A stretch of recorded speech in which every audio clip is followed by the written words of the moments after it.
514 at the break.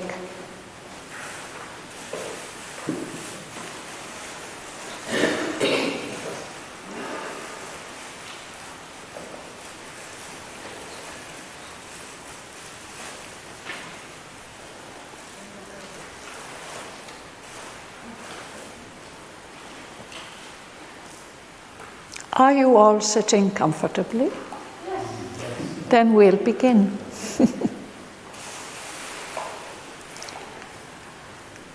We're resuming after a very long break. We're really grateful to Mother and Sri Aurobindo that it's possible to start these sessions again. We left off, we stopped last March without having finished Canto 4 of Book 7. We were reading that section. So I think that's where we'll start now, at the... Without having finished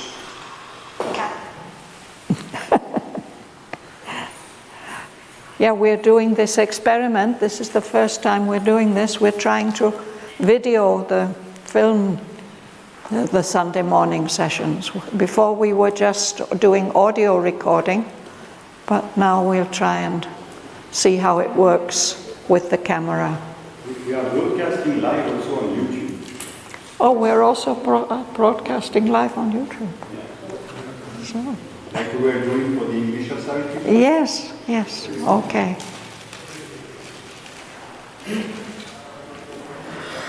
So if you have a look on page 514, this is Book 7, Canto 4. This is this is the triple soul forces.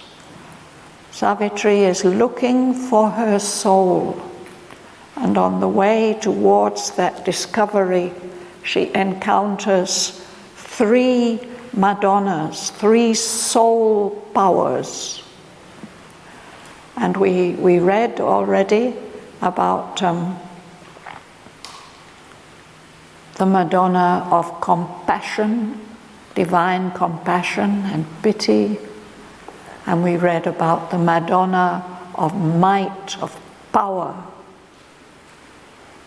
And now, this section here on page 514, at the break, we begin to read about the 3rd Madonna, the Madonna of light and wisdom.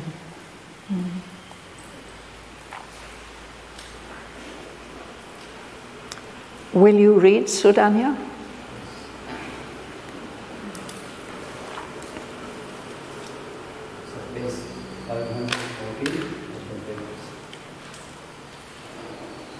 Ascending still her spirit's upward route, she came into a high and happy space, a wide tower of vision, whence all could be seen, and all was centered in a single view, as when by distance separate scenes grow one, and a harmony is made of you at one. The wind was still, and fragrance swept the air. There was a carol of birds and murmurs of bees, and all that is common and natural and sweet, yet intimately divine to heart and soul. A nearness thrilled of the spirit to its source, and deepest things since obvious, close and true. Thank you.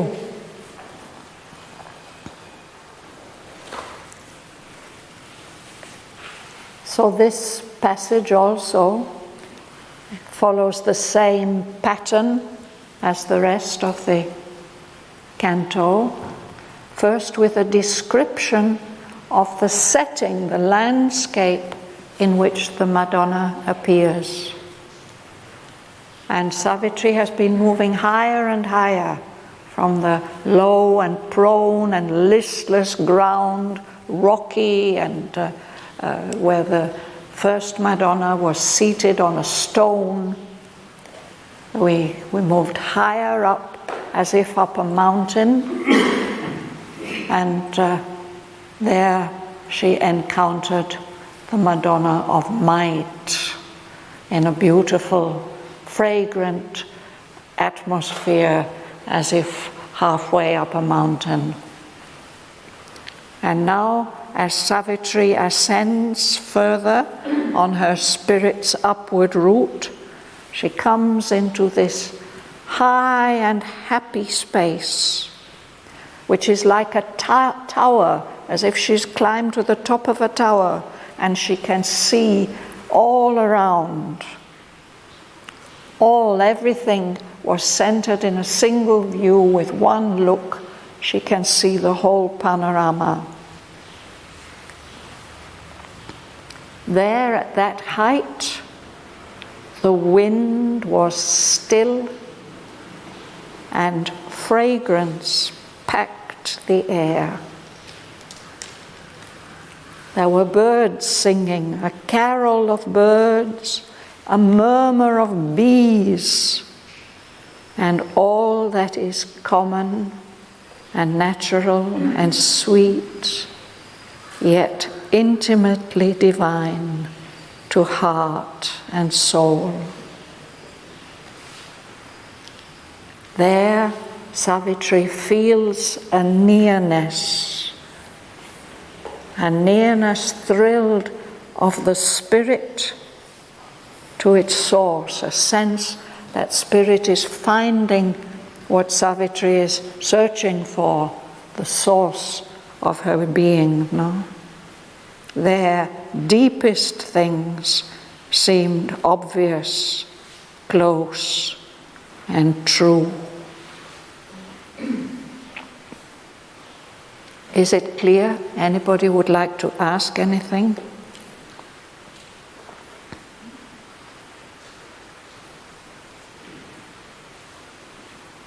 So in this high space, another woman, a Madonna, is sitting. She's as if surrounded by clear and crystal light. She seems to be the center of that vision of peace. Will you read, Helmut? Here, living center of that vision of peace, a woman sat in clear and crystal light. Heaven had unveiled its luster in her eyes. Her feet were moonbeams. Her face was a bright sun. Her smile could persuade a dead, laser-lit heart to live again and feel the hands of calm. A low music word became her floating voice. O Savitri, I am thy secret soul.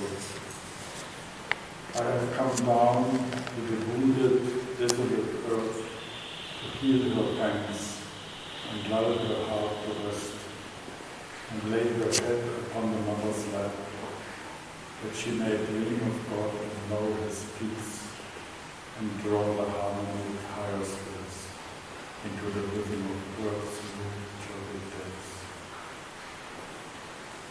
I showed her the figures of bright clouds and bring strength and solace to her struggling life. High things that now are only words and forms I reveal to her in the body of my power. I am peace that steals into man's warm rest. Amid the rain of hell, his acts create a hostel where heaven's messages can reach. I am charity with the kindly hands that bliss. and silence mit dem noisy tramp of life, and knowledge falling on the cosmic map. Thank you.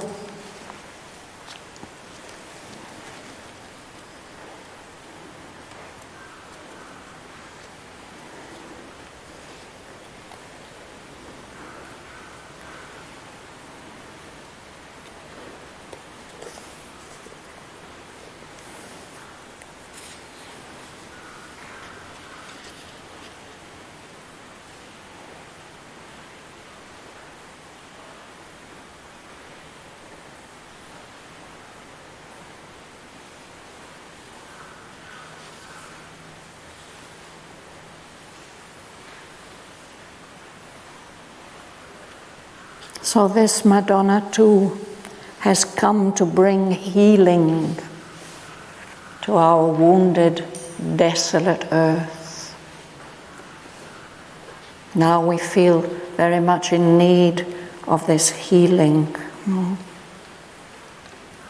Like a mother, she wants to lull us, lull our hearts to rest, laying our heads upon the mother's lap, so that the earth may dream of God and know His peace, and draw the harmony of higher spheres, the harmony that belongs to higher realms of consciousness, draw it down into the rhythm of earth's rude, troubled days. This Madonna has come to show to the earth the figures of bright gods and to bring strength and solace to her struggling life. And she says that high things, high truths that we now only experience as words and forms, this Madonna has the power to reveal to them, to the earth, in the body of their power, what they can do.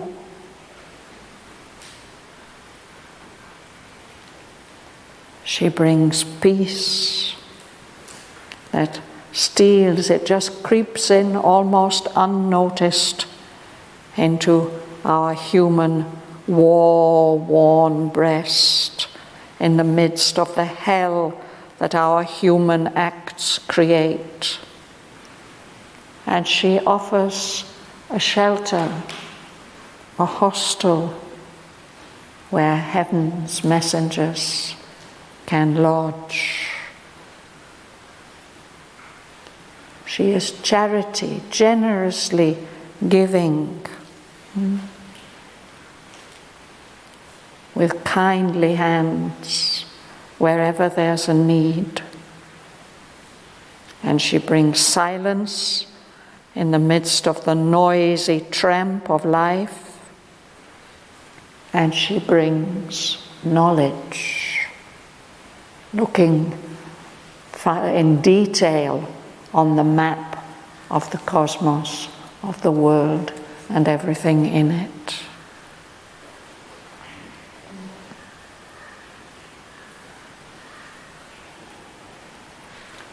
Tuan, you want to read? Just a moment. I understand that words and forms are turned into action. Not only into action, but they're embodied, yes, so that they can be active. How can forms be active? They embody certain powers. They have effects. One word, a day to lacerated heart. Lacerated, wounded. If you have to go through thorns and it tears at your skin, lacerated. Yeah. So the heart of earth is wounded, so many wounds. The first Madonna gave pity and help and soothing, but she couldn't cure those wounds. But this Madonna has the power to bring healing.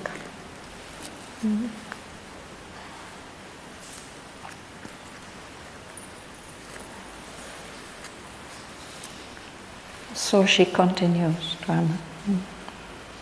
In the anomalies of the human heart, where good and evil are close bedfellows, and light is by darkness dark at every step, when his largest knowledge is in ignorance, I am the power that labors towards the best, and works for God and looks up towards the heights.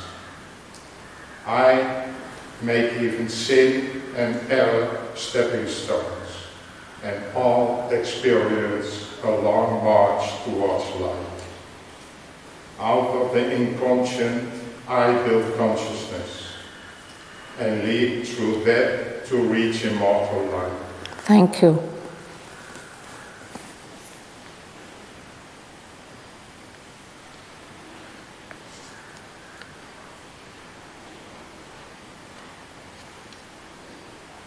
In the anomalies, the contradictions of the human heart, where good and evil are close bedfellows, they sleep together, they are always together, can't be separated. Even light is dogged by darkness at every step, like a faithful dog following at his master's heel.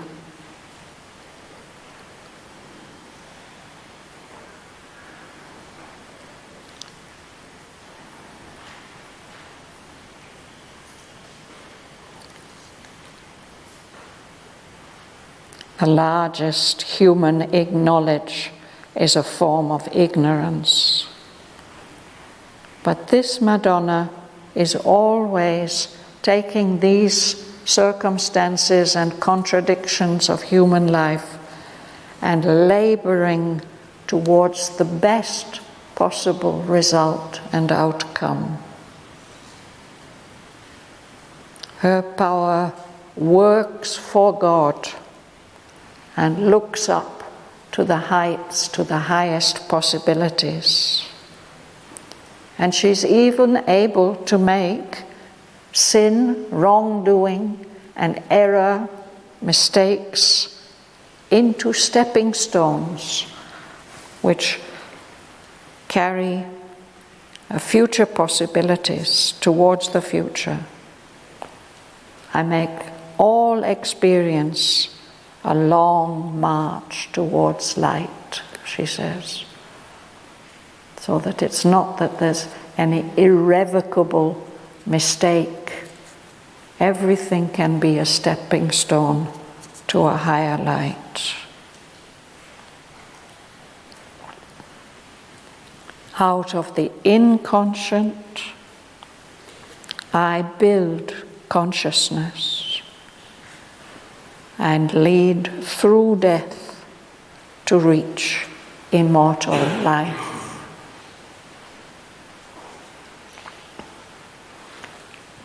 And now she's going to share some of her knowledge with Savitri and with us.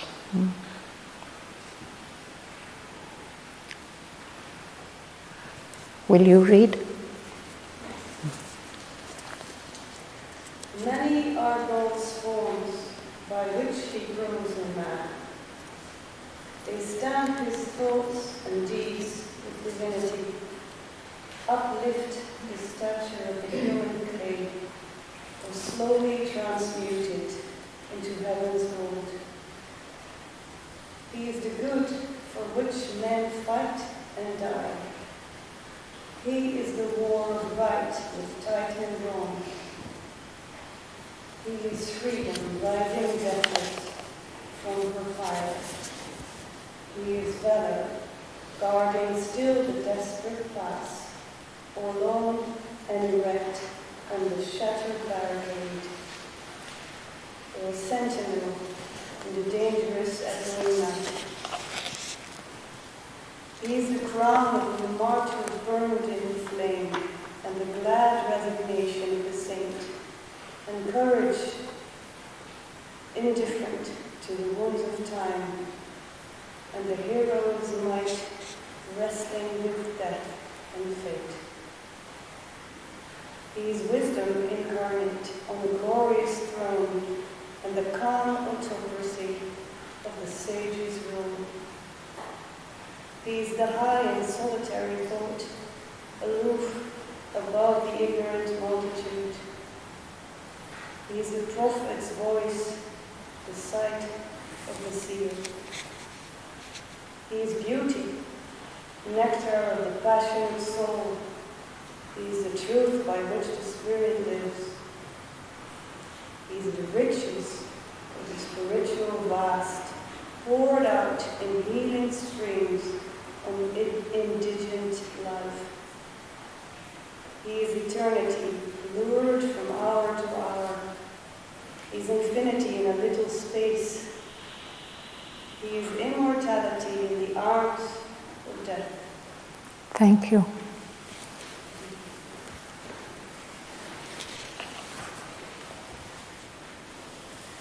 These are some of the many forms which God, the divine, takes in humanity, and so that humanity can grow. These forms help human beings to become more than human, or the best they can be. These forms, when they appear, put a mark on the human being's thoughts and acts, a mark of something higher, something holy and true. And in this way, the stature of the human clay, our material human body, gets lifted up. It even can be slowly transmuted, transformed into heaven's gold by this contact with the forms of divinity. God appears as the good for which men fight and die, that they believe in and are ready to sacrifice their lives for. He is the war of right with titan wrong, the perverted power of the Asura. He is freedom, rising deathless from her pyre. The pyre is the funeral fire where the body is consumed. So it may seem as if freedom has been destroyed in one place or another, or a time and another. But freedom always, like the famous bird, the phoenix, she rises from that funeral pyre and lives again. This is one of the forms which the divine takes. Who's here? Here it is God. These are God's forms, the forms of the Lord, of the divine. His valor, courage, bravery, guarding still the desperate pass.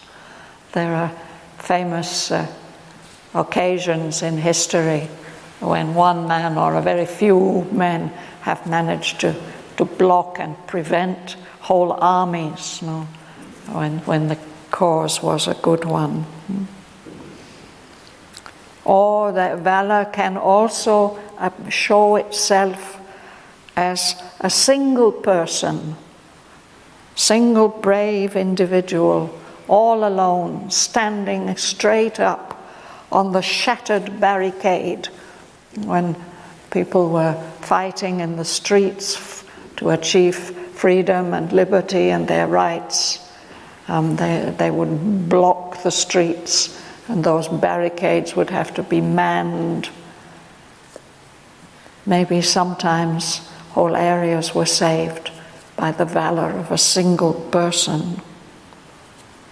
Or a sentinel, also standing alone on watch, ready to give a warning when necessary.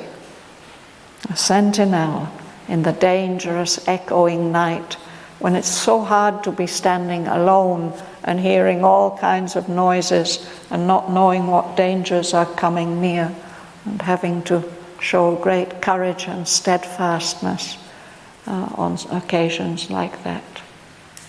These are expressions of the Lord's presence in humanity.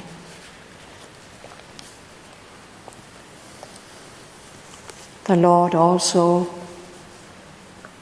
is the crown, the reward that is given to the person who sacrifices himself completely.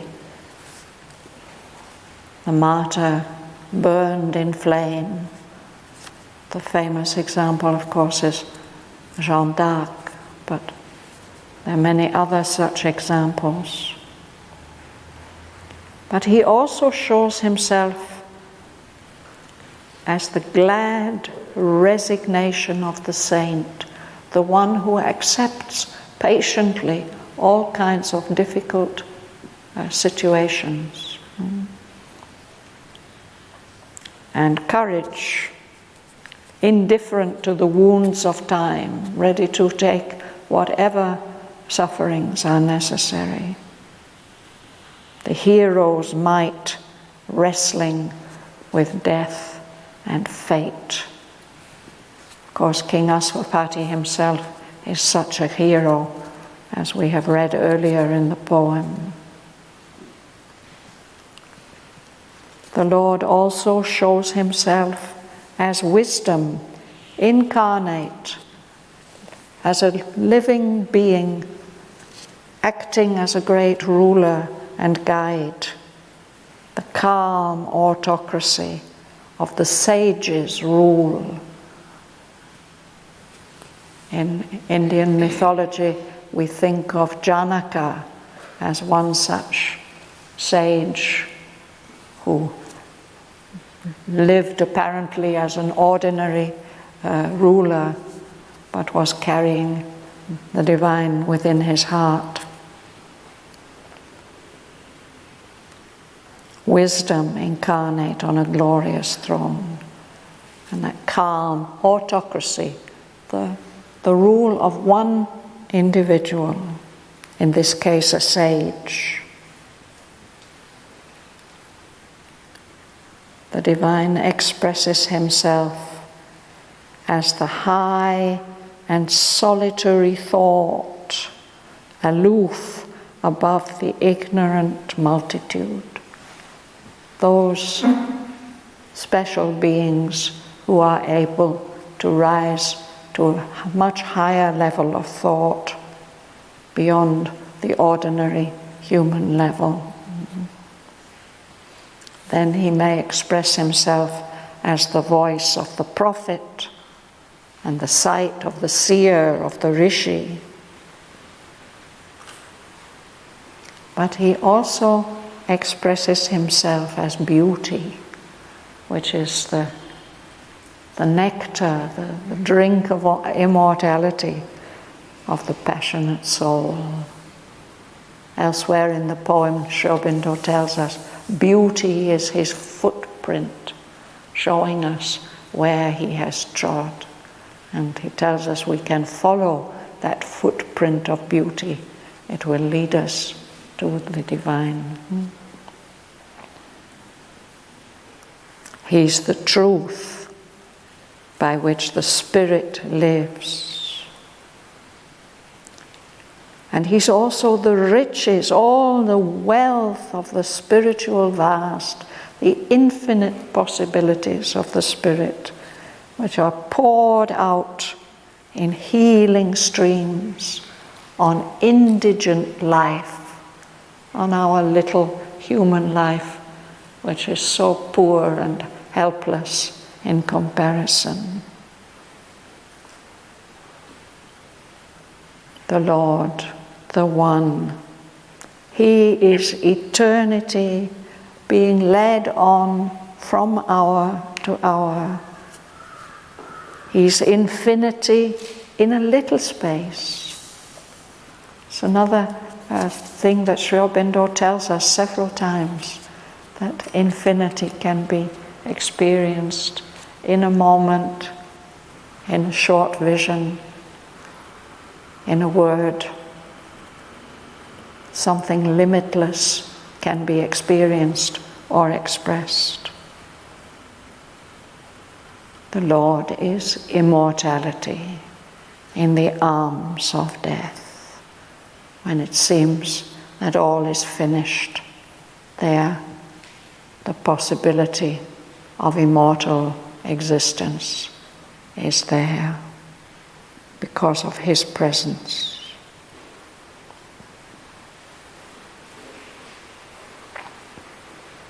Is it Devan sitting up there? Will you read?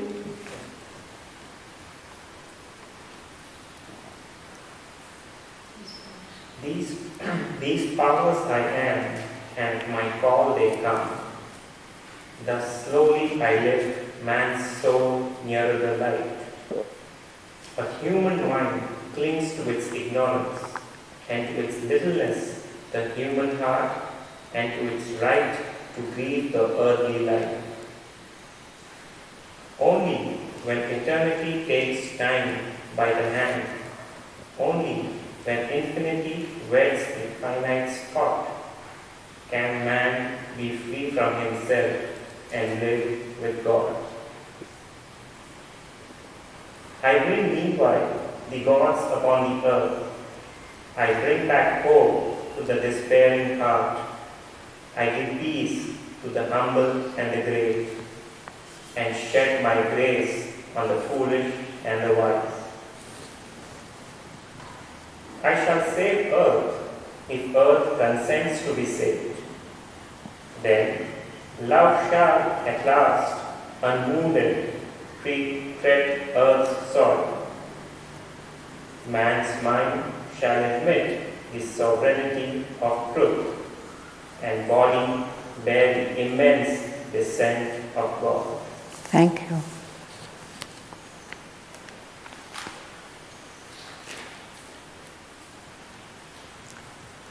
So this is the Madonna speaking, telling about what she can do.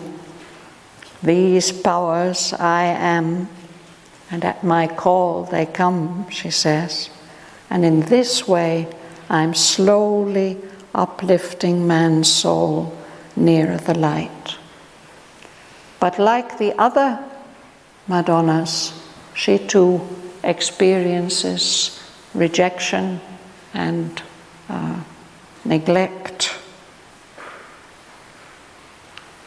Human mind clings to its ignorance, and the human heart clings to its littleness, and the earthly life clings to grief, indulges itself in grief. So this can only change, she says, when eternity takes time by the hand, when infinity weds the finite's thought, when these divine powers, divine states of eternity and infinity get united with our human state. Only then can we human beings become free from our littleness and live with the Lord. But, she says, in the meantime, I, the goddess of light, the Madonna of light, I bring the gods here upon earth, and I bring hope to the despairing hearts, and I bring peace to the humble and the great, and I shed my grace on the foolish just as much as on the wise. My mission is to save Earth, she says, but Earth has to consent, has to agree to be saved. Our material existence has to accept transformation.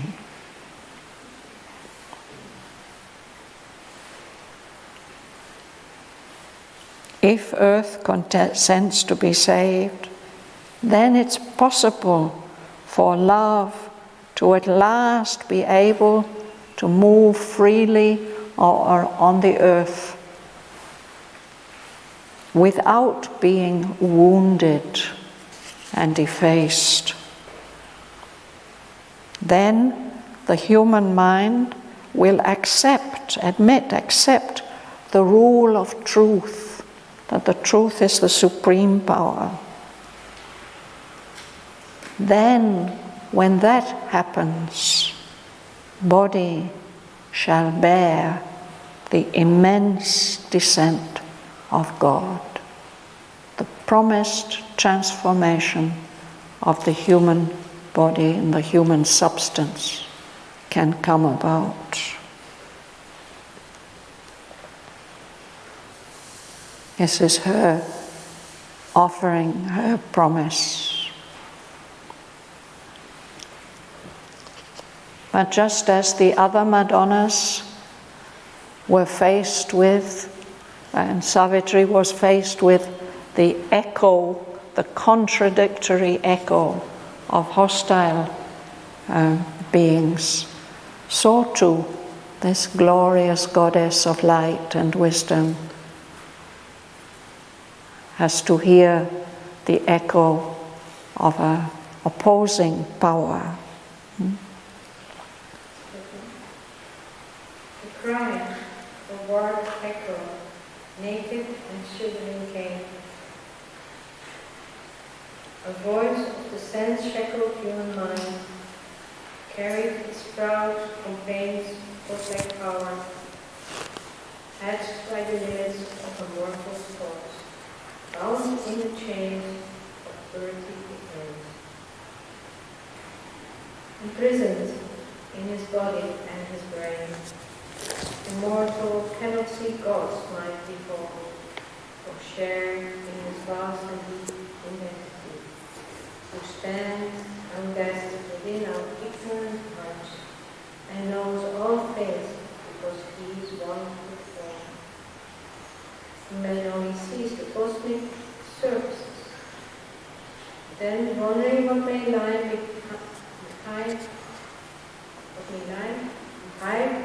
from the sense, and lead away, he delves to depths below. It soon stops. He cannot reach life's form, or commune with the throbbing heart of things. He sees the naked body of the truth, through often baffled by her endless garbs, but cannot look upon her soul within.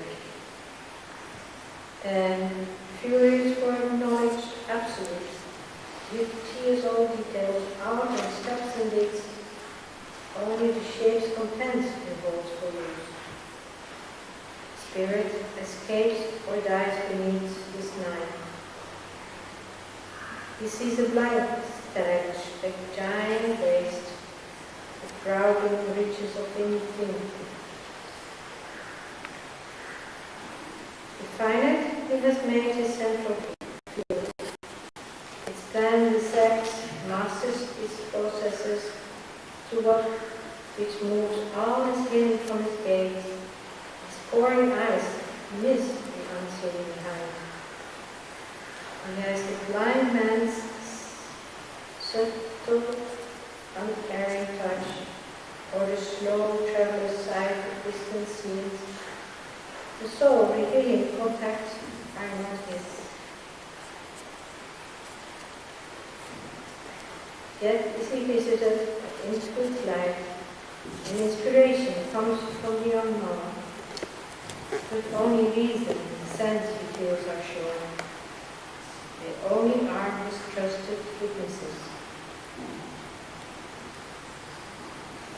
This is he called the splendid effort rain, whose knowledge scans dry pebbles on the shore of the huge ocean of his ignorance. Thank you. So this is a wonderful description from Sri Aurobindo of our modern humanity. Even if we believe in the presence of the divine, we're not able to see God's mighty whole. It's difficult for us to share in His vast and deep identity. He's here within our ignorant hearts, but we don't guess, we don't feel His presence, although He knows all things, because He is one with all. He's one with each one of us. Man only sees the cosmic surfaces, the surfaces of this universe we live in.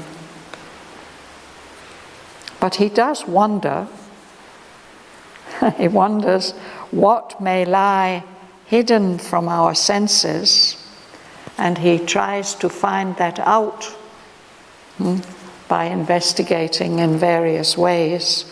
That's the work of science. A little way he delves, he digs down to depths below the surface. But he can't dig very far. Soon he stops. He can't reach the real heart, the center of life. He's not able to communicate with the throbbing heart of things which is keeping everything alive. What he sees is just the naked body of the truth. He's often baffled. He sees all the many disguises that she puts on, but all he really can see is this naked body. He can't look deeper and understand life's soul. But if he's really determined to find out what is the core of things, he becomes furious for a knowledge absolute. He wants to know everything. Then he starts to tear things apart. He tears all details out and stabs and digs. Only the shapes, contents he holds for use.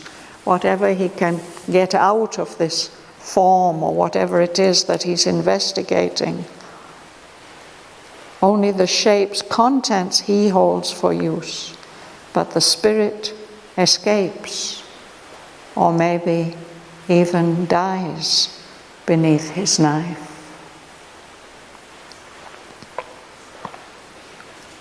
He sees, in a sense, looking out into the universe, he sees the riches of infinity, but he has made his central field of interest and investigation the finite, the limited world. He wants to cut up that plan and discover what it is, to understand its processes. But the power which moves everything is hidden from his gaze. It's not deliberately hidden from his gaze. It's hidden from his gaze because of the way that he gazes, that he looks. his eyes, screwed up eyes, trying to see all the details, they miss all that is unseen behind those details. And yet, strangely, the human being does have some kind of way of feeling his way through the blind man's subtle, unerring touch. The way that humanity has over millennia and centuries gradually accumulated knowledge, meaningful knowledge, is a sign of this subtle, unerring touch. Or the slow traveller's sight of distant scenes. He gets glimpses here and there. But what would really help him, the soul's revealing contacts, are not his. And yet, he is visited by an intuitive light. Flashes of knowledge can come to him. Inspiration comes from the unknown, inspiration to wonderful creations. But the only thing that he really feels he can rely on are reason and the senses. Anything else he feels may be misleading. These are only reason and sense he feels as sure, as reliable. They are his only trusted witnesses. And in that way, his effort to know, to discover, is balked, it's blocked. All his splendid effort is in vain. His knowledge scans bright pebbles on the shore of the huge ocean of his ignorance. Here Sri Aurobindo is quoting the great scientist Isaac Newton. He, towards the end of his life, he said, in the end, all we have done, all the knowledge that we've found, we are like a child playing with pebbles on the shore of a vast ocean. Line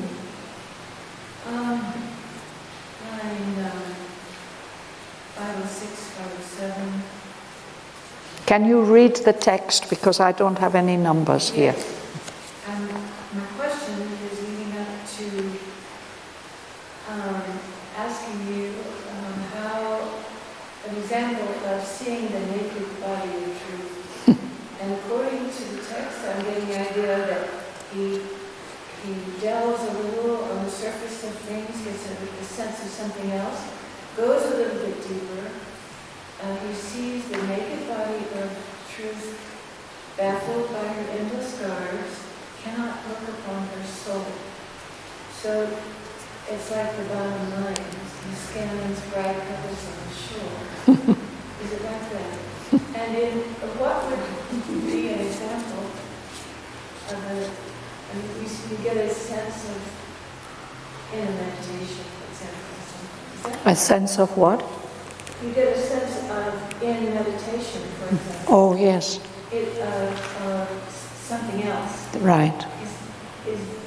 I feel like there's kind of quite a specific experience or reference behind these lines, and I'm wondering.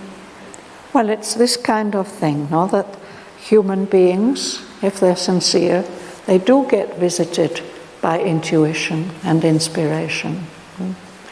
But if we are staying at the mental level, then what we're seeing is just surfaces, the naked body. But there's truth behind it. It is possible to find the truth. But the way that we go about it with our rational minds, and convinced that only reason and sense are sure, prevents us It's only a kind of blessing that may come that we get these flashes. Is visited by intuitive light, and inspiration comes from the unknown. But even when they come, we may doubt. We may feel, oh, what is this? Where has this come from? Can it possibly be true?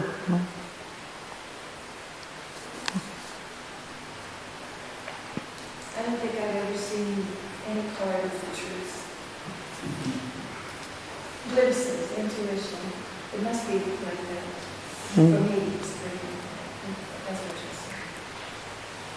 As a mind concern. So this is, in a way, we could say, Sri Aurobindo's, or a description from Sri Aurobindo of our modern state of mind. And yet, now in the next passage, where this modern man speaks to us, Sri Aurobindo says, yet grandiose were the accents of that cry, the cry of this voice which we're going to hear next. A cosmic pathos trembled in its tone. There's something, some greatness there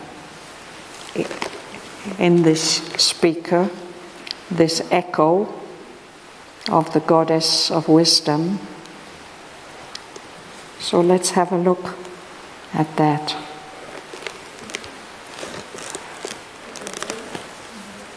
I can't see who's sitting there. Yes. Tina, yes. Will you read? I am the mind of God's great ignorant world, ascending to knowledge by the steps we made, and the all-discovering thought of man. I am a God, fettered by matter and sense, an animal, prisoned in a fence of thorns, a beast of labor, asking for his food, a smith tied to his ankle in his forge.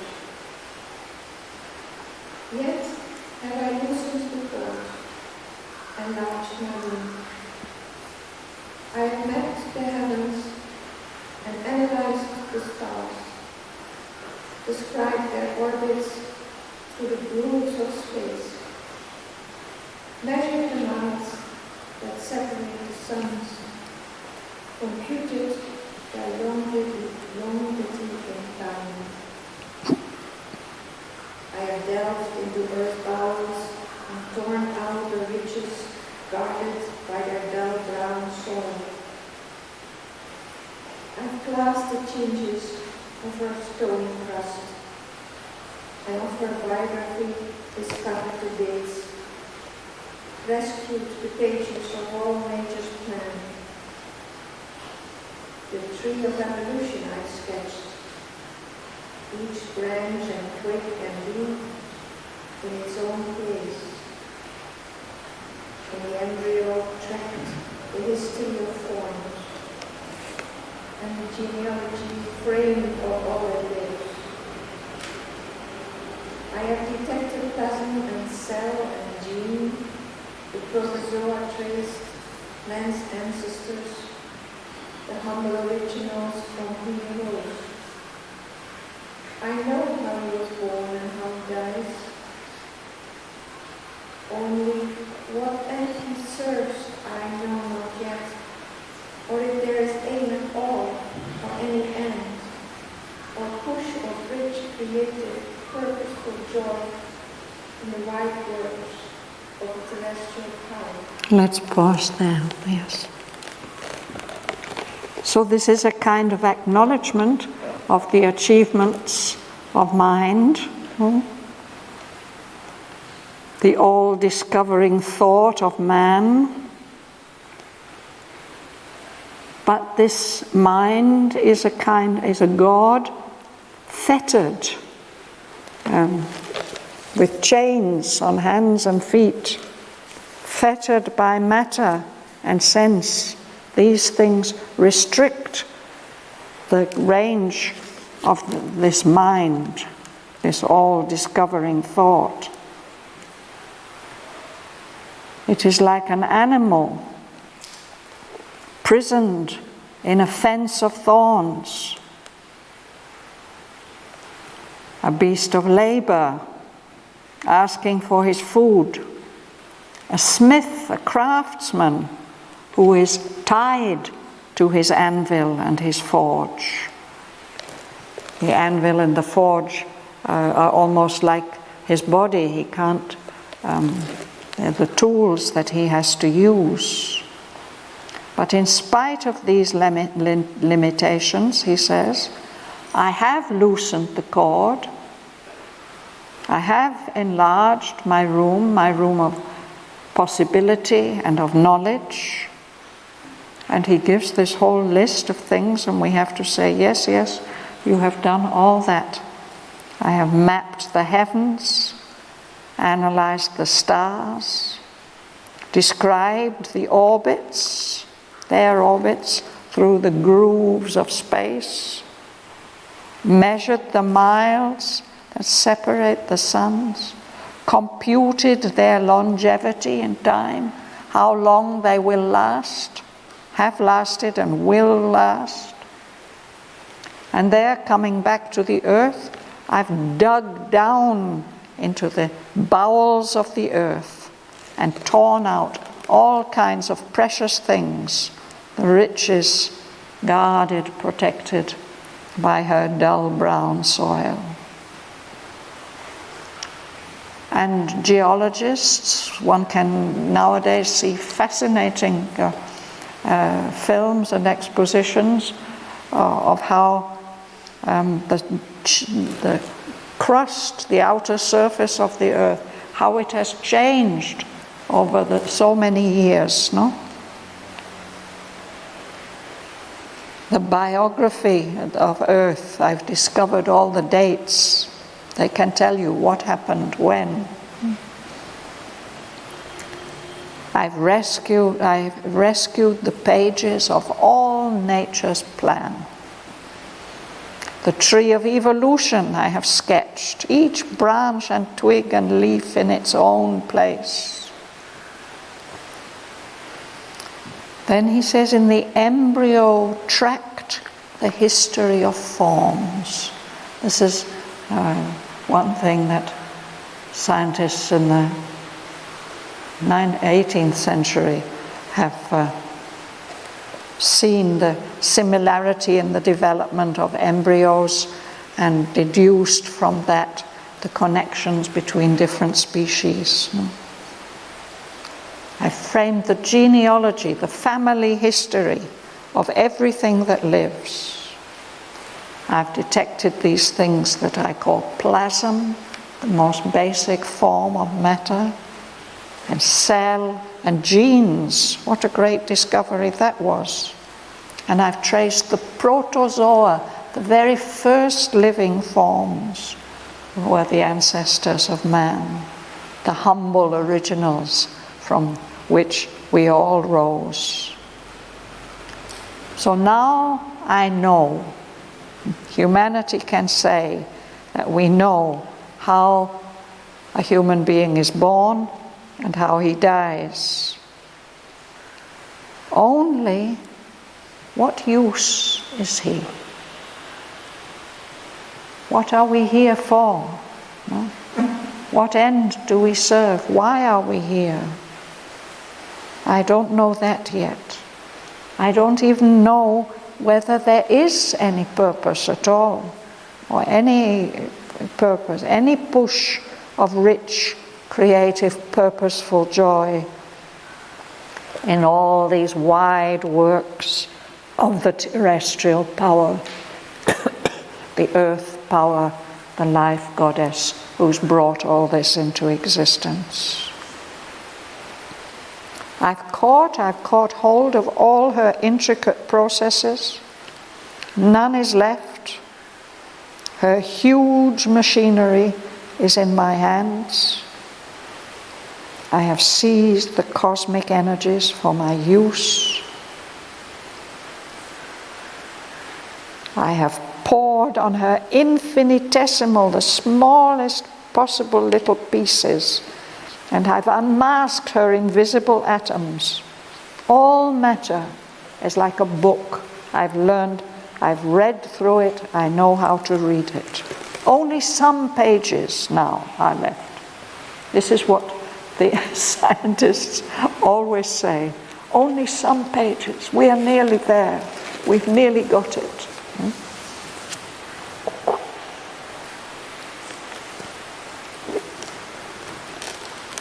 Who will read next? Larry?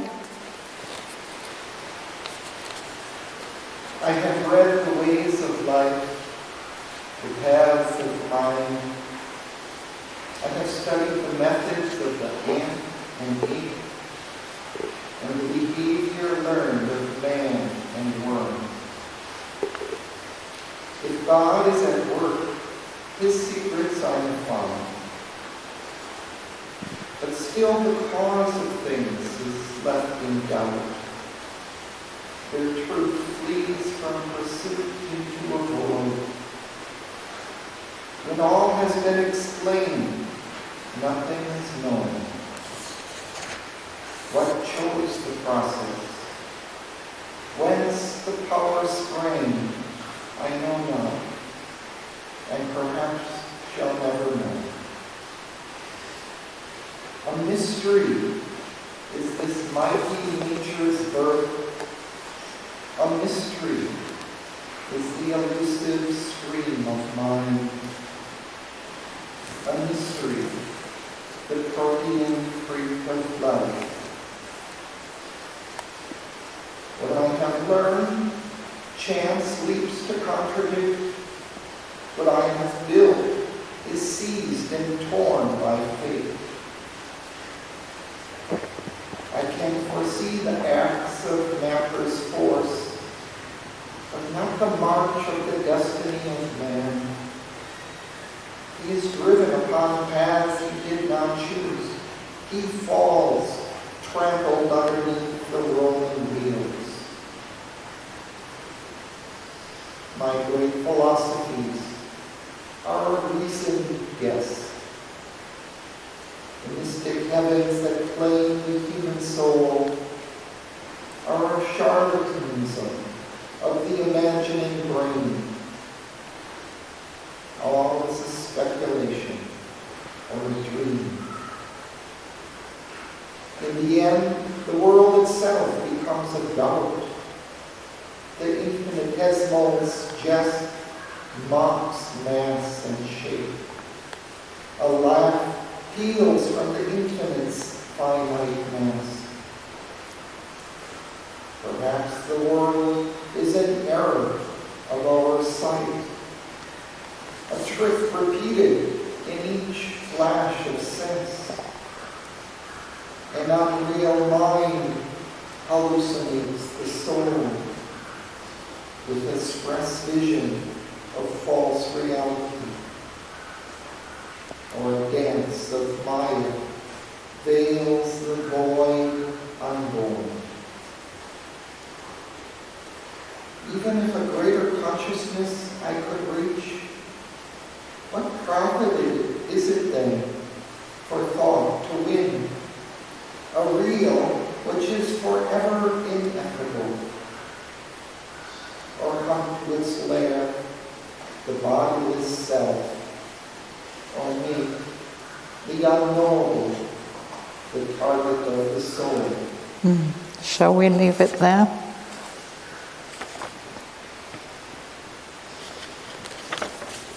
There are a few difficult words, no? The elusive, mystery is the elusive stream of mind. It's something that escapes from us. A mystery is the protean freak of life, life which takes so many different forms.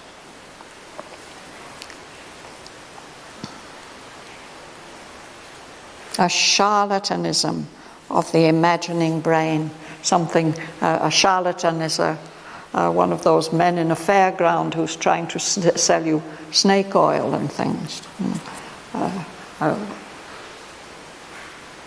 Falsifier. The infinitesimal jest, it's a kind of joke, the way all these quantum particles seem to work. No? So then it's as if the world is laughing at us, despite all our efforts. So perhaps this whole world is just an error of our own sight. We're seeing things wrong. A trick repeated in each flash of sense. I have heard people argue this, that actually we don't see anything continuous.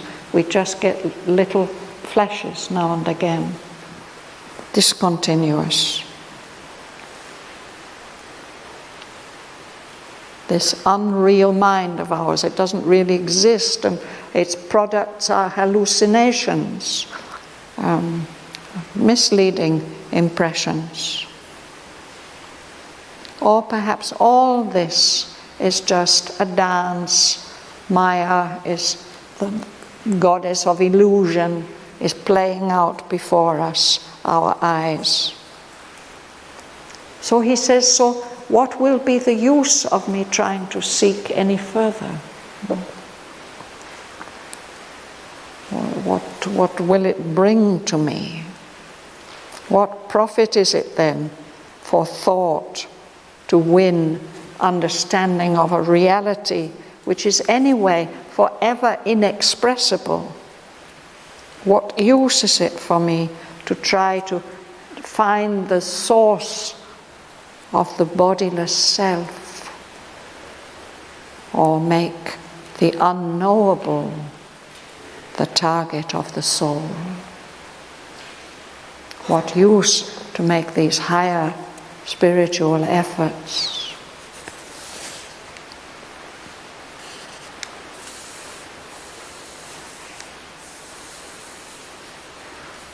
Chris, would you read? Something protean is something that, well, a freak is something unusual and abnormal. And something that's protean is something that's forever changing its shape and appearance. Proteus was a Greek sea god, and he could never be grasped because he would always change his shape and escape. Yes, please. Nay, let me work within my mortal bodies, not live beyond life, nor think beyond the mind. Our smallness saves us from the infinite. In a frozen beyond earth, alone and desolate, calmly not to die the great eternal death, left naked on my own humanity, in the chill vast of this great boundless. Each creature by its nature's grace, and how can one wave his native self? Human I am, human that I need, till in the inconscient I fell down and sleep. The high insanity that chimerizes, to think that God lives in me today, and that eternal truth can dwell in time, and called to birth to save ourselves from death. How can man grow immortal and divine, transmuting the very stuff of which he is made? This river God's made dream, nothing in man. Thank you. Thank you. So this is the conclusion that the modern mind may come to. I've got limits. Let me live within those limits, because if we try to go beyond what is there for us. Our smallness saves us from the infinite, that terrifying infinite. Don't ask me to dissolve myself, to die the great eternal death in a frozen grandeur, lone and desolate, left naked of my own humanity in the chill vast of the Spirit's boundlessness. It's too much for me. Don't ask me to do this. No, don't expect me to do this. Each creature lives by its own limits. And how can we escape our native fate? I'm human, so let me remain human until, like all human beings, I fall down and sleep in the inconscient, back into the inconscience of death. It's insane. It's a chimera. It's a mad imagination to think that the divine lives in our physical bodies and that the eternal truth can live in human time and that we can call to her, to truth, as if she were a goddess who could come and save ourself and our world. How can a human being grow immortal and divine, transmuting the very stuff of which he's made? It would require a complete change of substance. This wizard gods may dream, not thinking man. So I think that is the response of our modern rational thought to the revelations of Sri Aurobindo. Thus wizard gods may dream, not thinking men.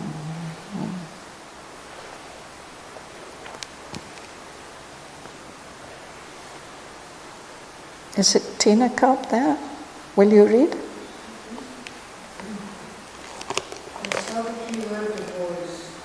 The Lord answered her, and turning to her being of light, she spoke. Madonna of light, Mother of joy and peace, thou art a portion of myself put forth to raise the spirit to its forgotten heights, and wake the soul by touches of the heavens. Because thou art, the soul draws near to God. Because thou art, love grows in spite of hate, and knowledge walks unslain in the pit of man. But not by showering heaven's golden rain upon the intellect's heart and rocky soil can the tree of paradise flower on earthly grounds, and the bird of paradise sit upon life's boughs, and the winds of paradise visit mortal air. Even if thou rain down intuition's rays, the mind of man will think it earth's own being. His spirit by spiritual ego sin, or his soul breathes shut in sainthood's brilliant cell, where only a bright shadow of God can come. His hunger for the eternal knowledge knows, and fill his burning heart with heaven's fire, and bring God down into his body and life. One day I will return, his hand in mine, and thou shalt see the face of the Absolute. Then shall the holy marriage be achieved. Then shall the divine family be born. There shall be light and peace in all worlds.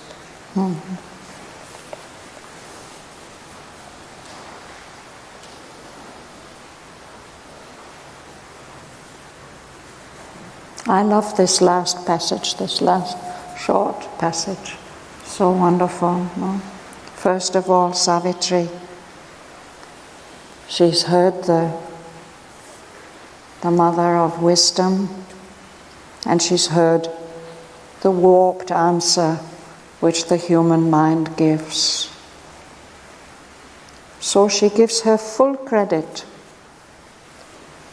Madonna of light, Mother of joy and peace, you are a portion of myself, put forth to raise the spirit to its forgotten heights and wake the soul by touches of the heavens.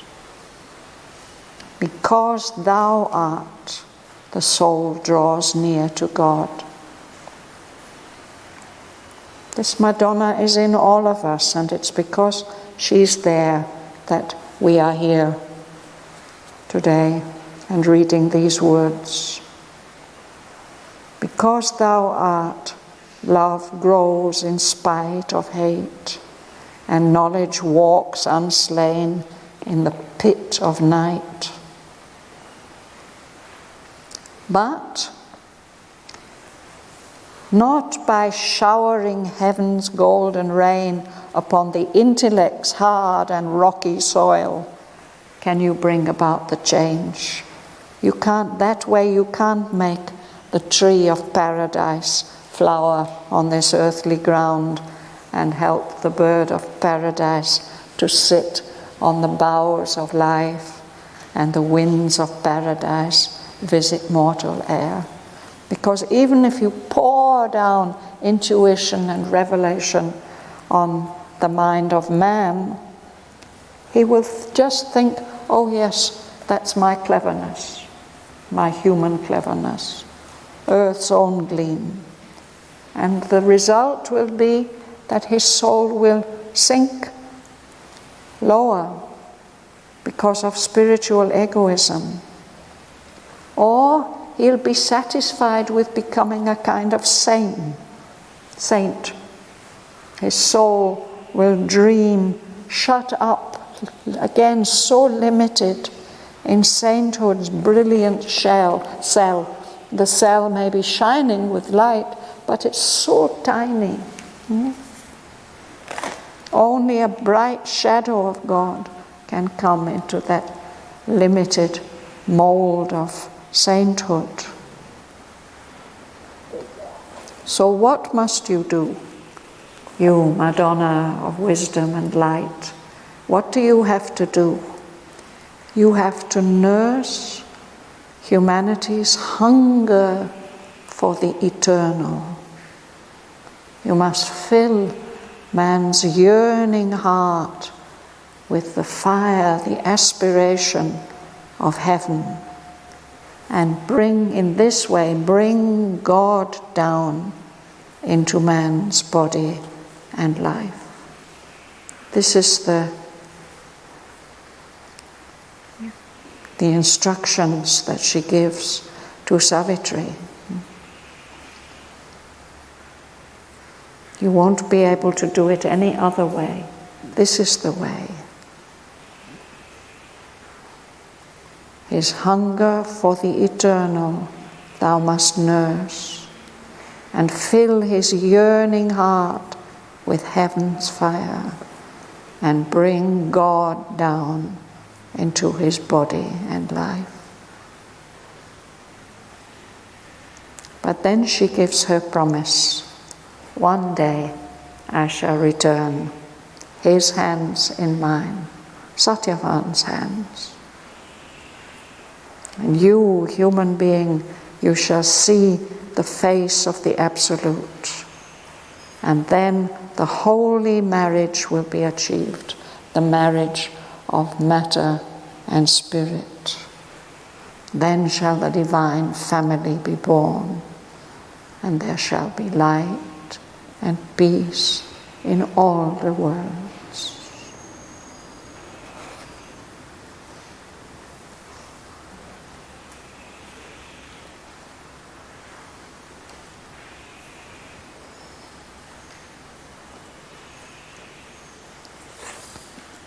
So the next canto is called The Finding of the Soul. We can take that up next time.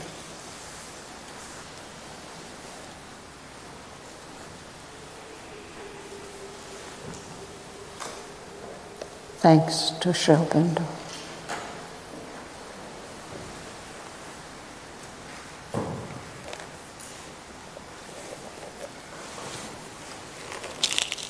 There's some beautiful cards here from the ashram. If you didn't get one, please take one on the way out.